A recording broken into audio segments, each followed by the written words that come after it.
Good evening, everybody. Welcome to Faith and Recovery Live. Now, this is still, we're going to be able to go ahead and do this outside still. And I enjoy doing these Facebook Live moments outside. The work that I do, I spend a lot of time indoors. And so just being outside is nice. It's very nice.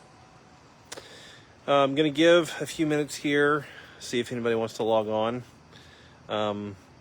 I know I'm a little bit late, and I apologize. I had an appointment with somebody else that ran just a little bit late. They were having trouble with their phone, and so I wasn't able to get a hold of them sooner. And then when I did, then ran a little bit later. So anyway, so we'll just give a couple more minutes here. See if anybody wants to log on. I am grateful we had the rain, though. It's been really dry here lately, and I don't think that the crops have really been suffering because we're in harvest season, but people's yards have been looking really horrible, mine included. So it rains on the just and the unjust. God takes care of people. Okay. We'll go ahead and get started, get into our topic this evening. So topic this evening is one that we're not going to get to the bottom of. Okay. I was thinking of what we would talk about and how we would talk about it. And so the topic that I want to talk about tonight is relationships. Now that is a huge, like I just said, that's a huge topic. There is no way that we could get anywhere close to covering everything that there is to cover about relationships in a Facebook Live on a Friday night in a few minutes. So this is not meant to be exhaustive. This is not meant to be in any way complete or the last word, the final word on any of this. But I do have some things I'd like to point out. I do have some ideas I'd like to share. I do have some things to maybe bring up for your consideration that have to do with faith and recovery and relationships. And if you have comments, this is a Facebook Live. You can always shoot those comments straight up live and I can respond, or if you have something you'd like to add to the conversation, you're more than welcome. So, like we normally do, let's first define the word relationship. A lot of times we use the word relationship in a euphemistic way. We use it to mean something more than what the word might actually mean by itself.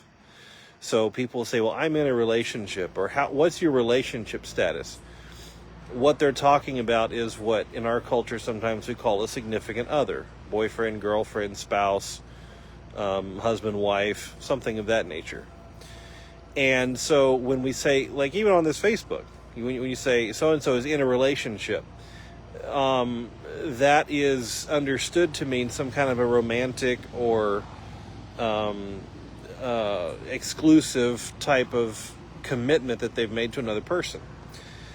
And I understand that is technically not wrong, but it's kind of like some other topics we've talked about in the past where I've said, that's the truth and nothing but the truth, but it's not the whole truth.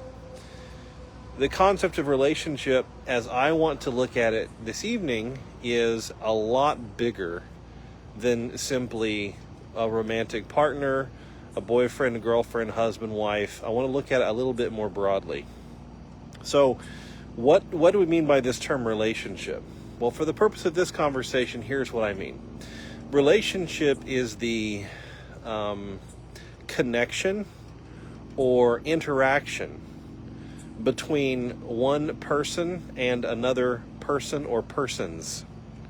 So a relationship could be mother to child, it could be father to son, it could be with a boss, it could be with a coworker, it could be with a sponsor, a pastor, a husband, a wife, a brother, a sister. So relationship, as we're talking about it here, is just a whole lot more broad concept than just someone that I have some type of a romantic relationship with. So once we've just nailed that down, relationship is the connection or interaction between persons. What does faith? How does faith impact? Or let's go the other way. How does relationship impact faith? Well, to a certain extent, if we see our relationships as the primary way that most of us learn, that's actually the conduit through which faith comes to us. Remember, we talked about some time ago that faith is based on something that we know. Believing is something, we believe in something that we know. There's some type of knowledge or some type of certainty or assurance or awareness.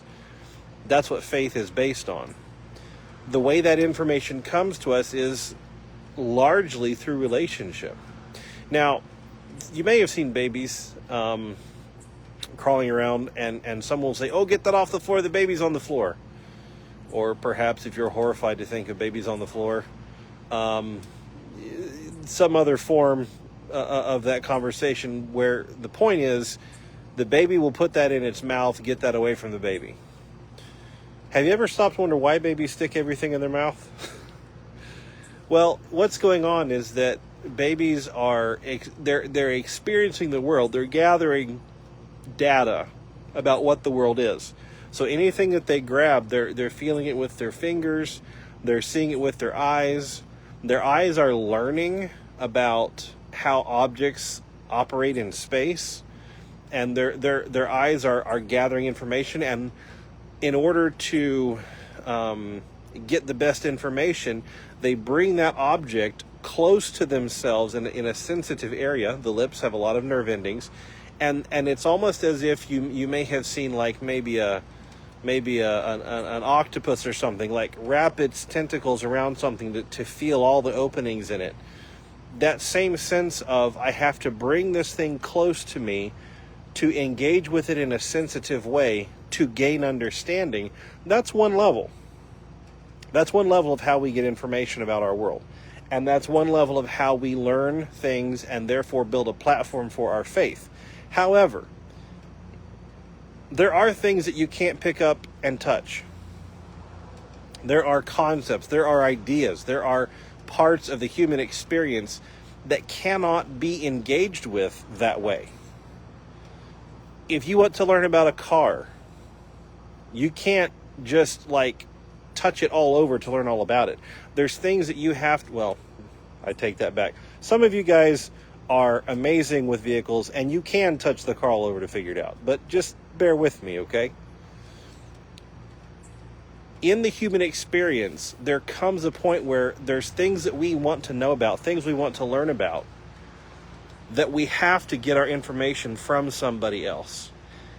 And that's how we learn, is through that relationship. And faith is one of those things. When we learn about, when our faith begins to grow in us, it comes through a relationship. If you're a Christian, someone tells you the story of the Bible, tells you the story of God, tells you what he's up to on this earth, and tells you why you matter to him and why he matters to you. So that comes to you through a relationship, a connection, an interaction with another person. So relationship impacts our faith, because that is how most of us, if not all of us, engage with whatever material we need to gain the knowledge to have a faith. It comes to us through relationship. That's how relationship impacts our faith. How does relationship impact our recoveries? Well, very similar. I have said many times to people, nobody gets sober alone. Nobody. Sobriety is not something that is a solo sport. It's not a standalone skill. Recovery, sobriety, these are things that are brought to us by relationship. They are carried on by relationship. It is in staying connected with others, sober others, that we stay sober.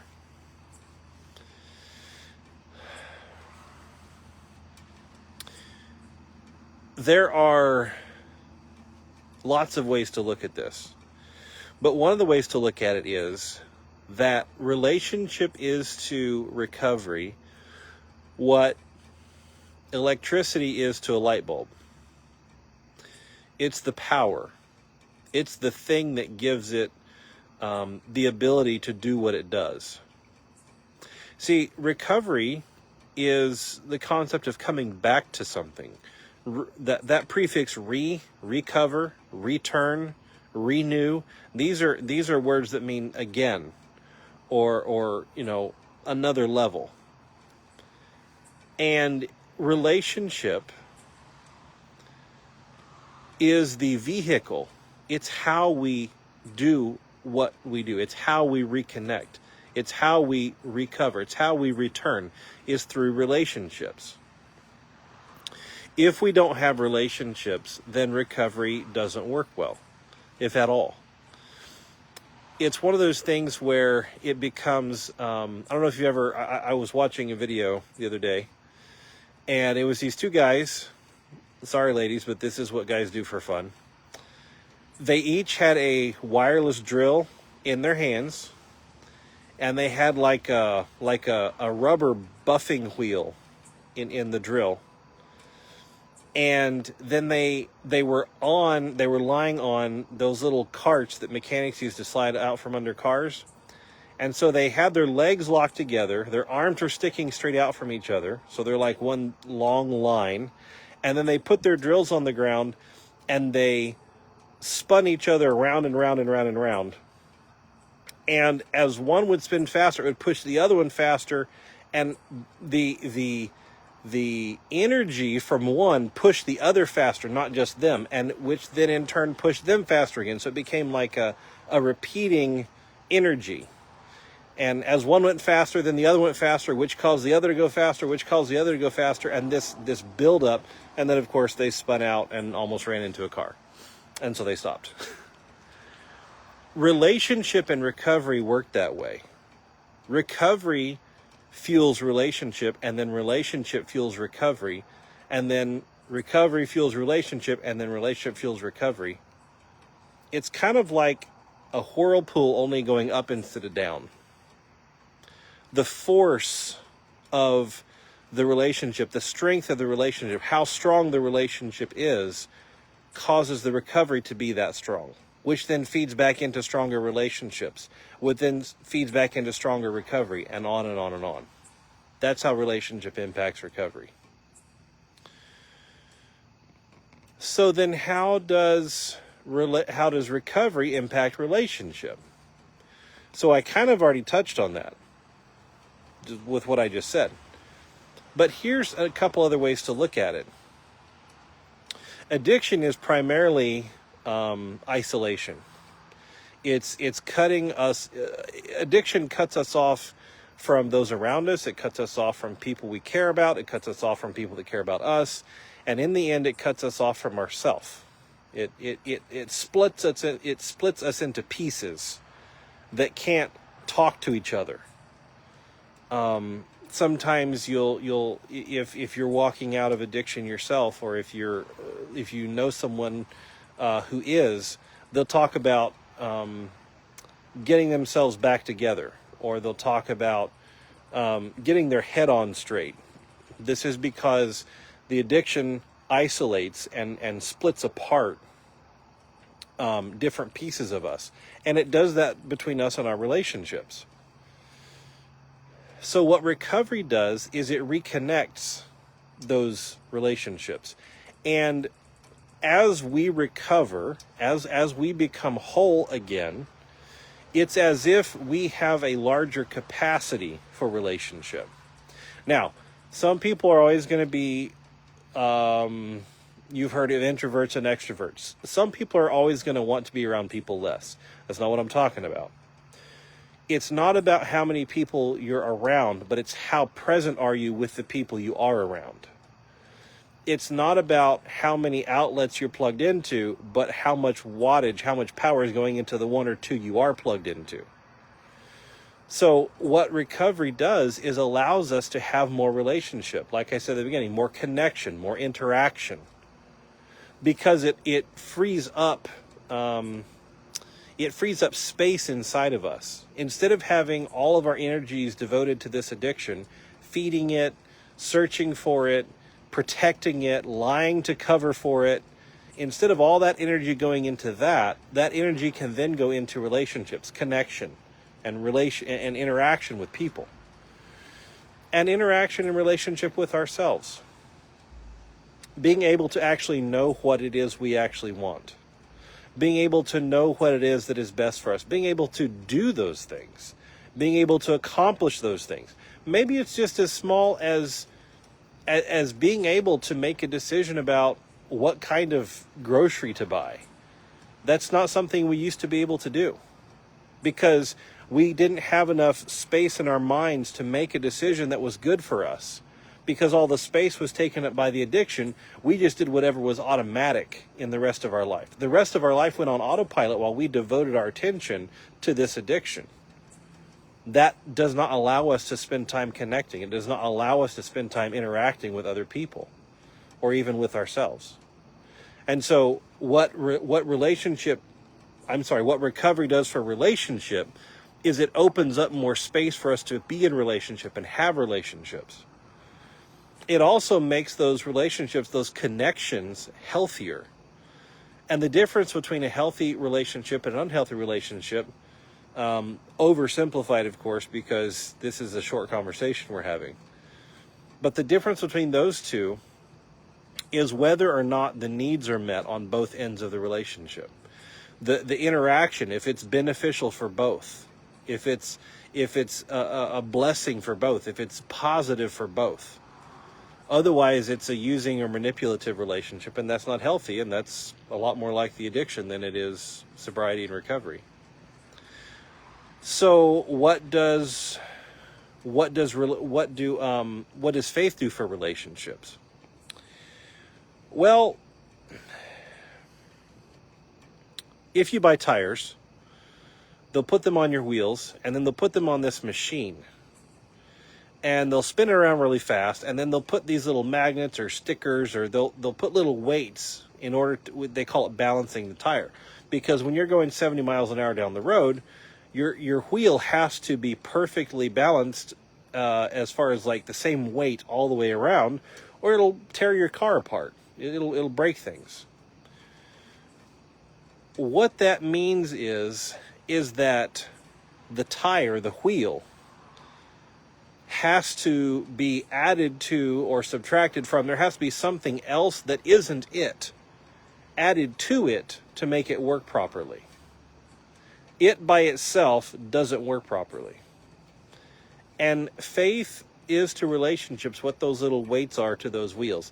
If you don't have some type of faith in a relationship, it throws it out of balance. And you may be fine at 20 miles an hour, but you get to 40 miles an hour, 60 miles an hour, 70 miles an hour, and it starts to get rough.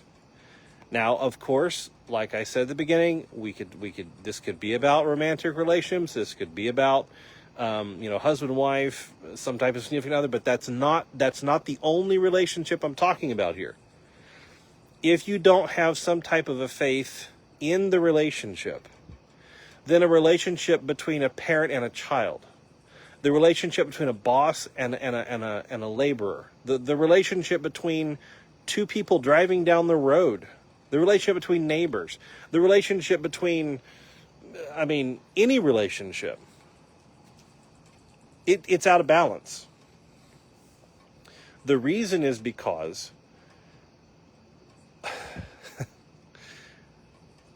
as humans, we can only see through our own eyes. We can only see what we can see. I cannot see the sights that you see. I cannot see what you see.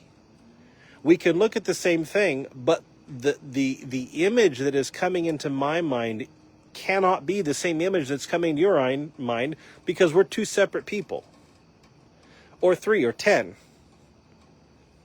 When you have that kind of diversity, there has to be some central point that is trustable, that is solid, that doesn't move, that is absolute.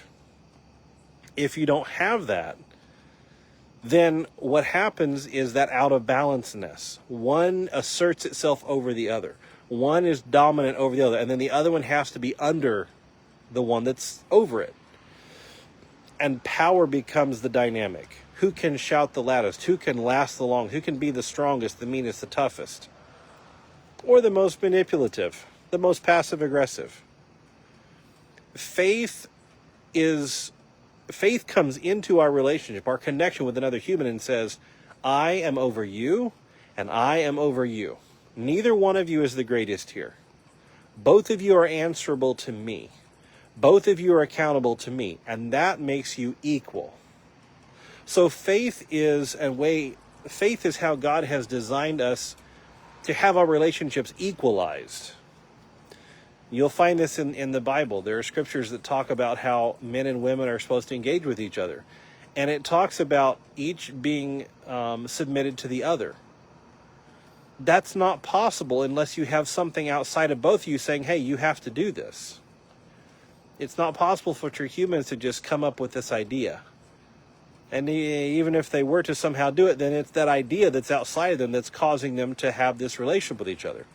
So what faith does is gives a framework for the relationships that isn't the property of either of the two individuals or any individuals in the group.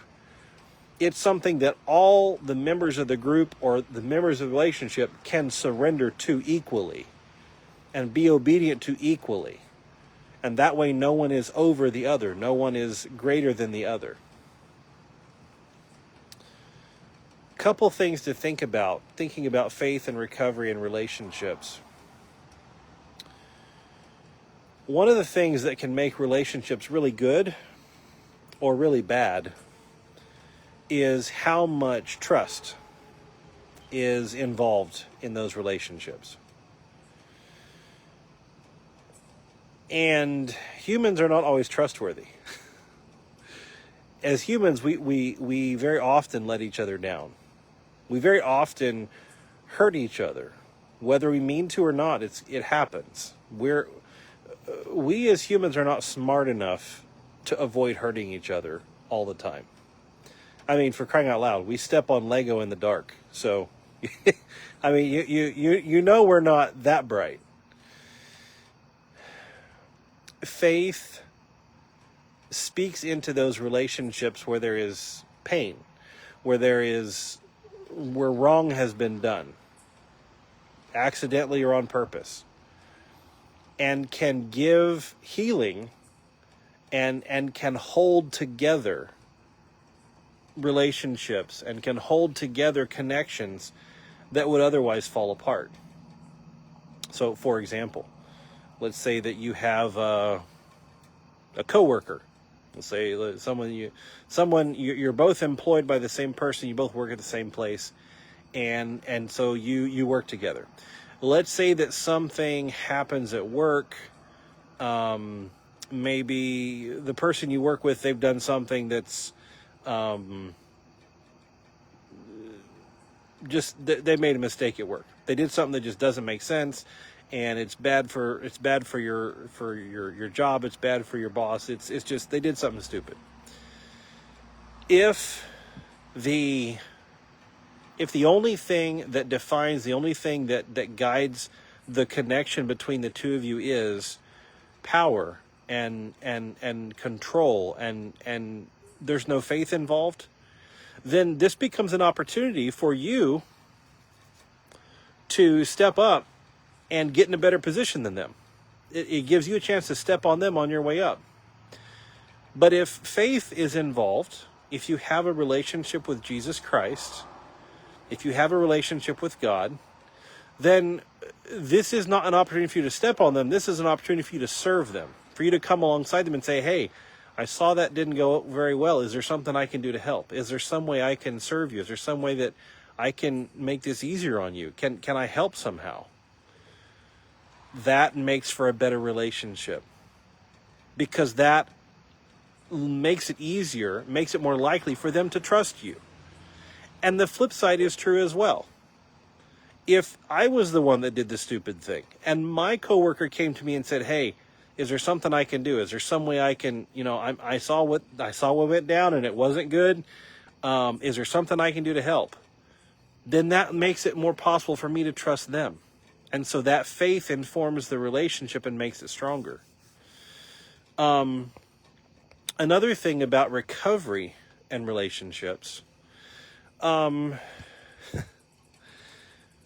sometimes there's relationships that don't get put back together.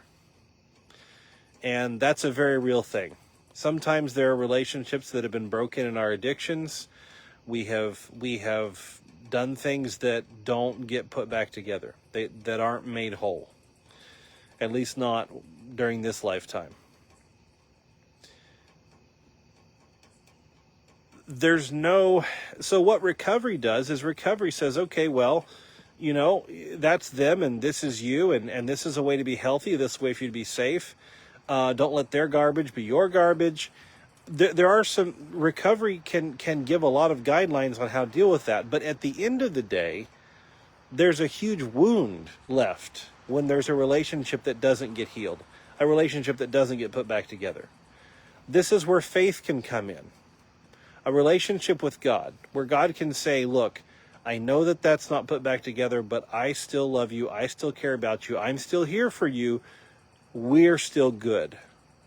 It's not that a relationship with God, it's not that faith is like a magic wand or some kind of an opiate that takes away the pain or blocks the pain so we don't care about it.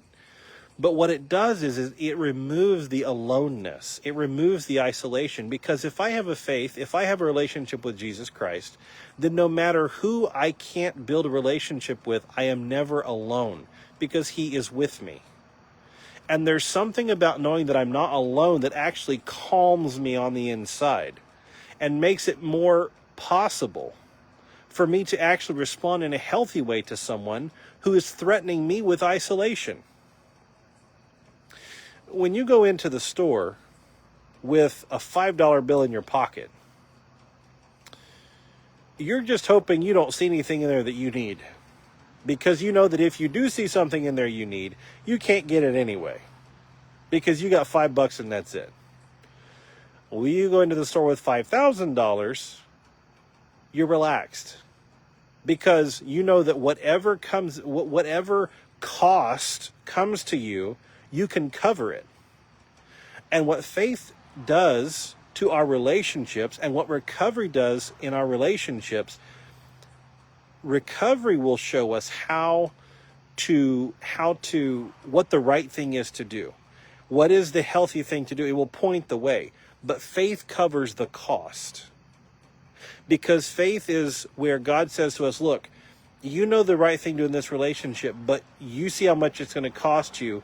But my relationship with you will fill up what is lacking in this relationship until it's better. I will cover for the cost of you doing the right thing in this relationship.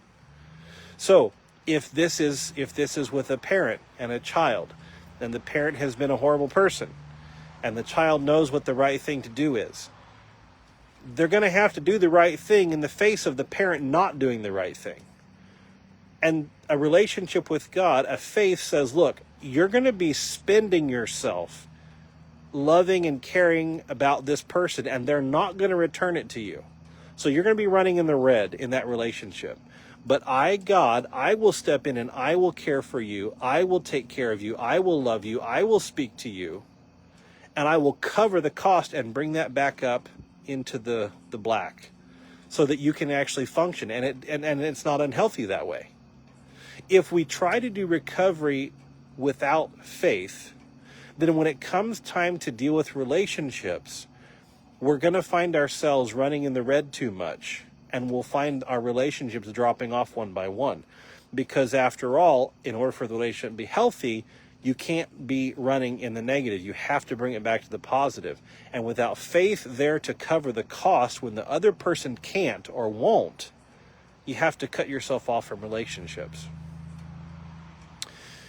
One last thing about faith and recovery and relationships.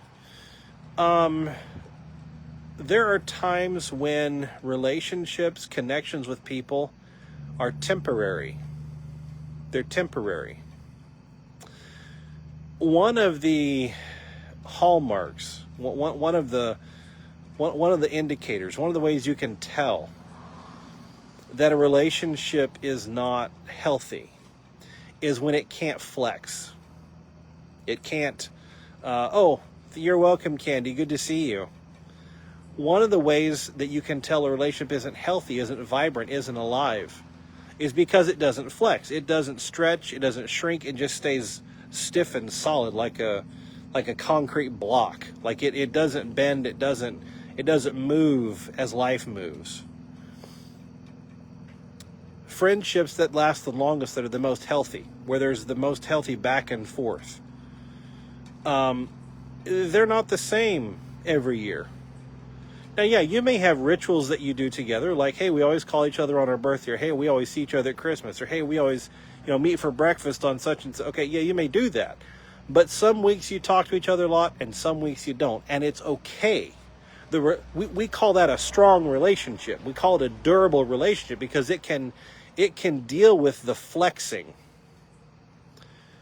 But sometimes there's relationships that come to us in recovery where they're really close to us for about a year, and then the season changes and they move on. Or maybe they're there for a certain purpose, they're there for a certain a reason, and really, like, there's a lot of our connection with them that there's not a whole lot they do for us, but that one thing, it's very important. So this could be like a sponsor. Like, they're not there for most of your life. Like, they don't show up everywhere you do, maybe. But you have to have a place to go for them to tell you the truth and for you to tell them the truth.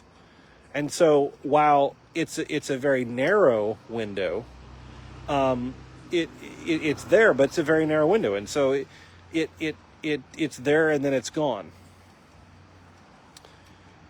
One of the things that you'll see in people who don't understand relationship or have an unhealthy understanding of relationship is that it's either all or nothing. It's either full blast, we love each other so much that we have to be around each other all the time. And I'm not just saying, romantically, but like we go hunting together, we go fishing together, we're eating each other's houses, we're on road trips together, and we're friends. Or we hate each other and don't talk to each other, and we can't stand each other, and we're saying nasty things about each other behind each other's back.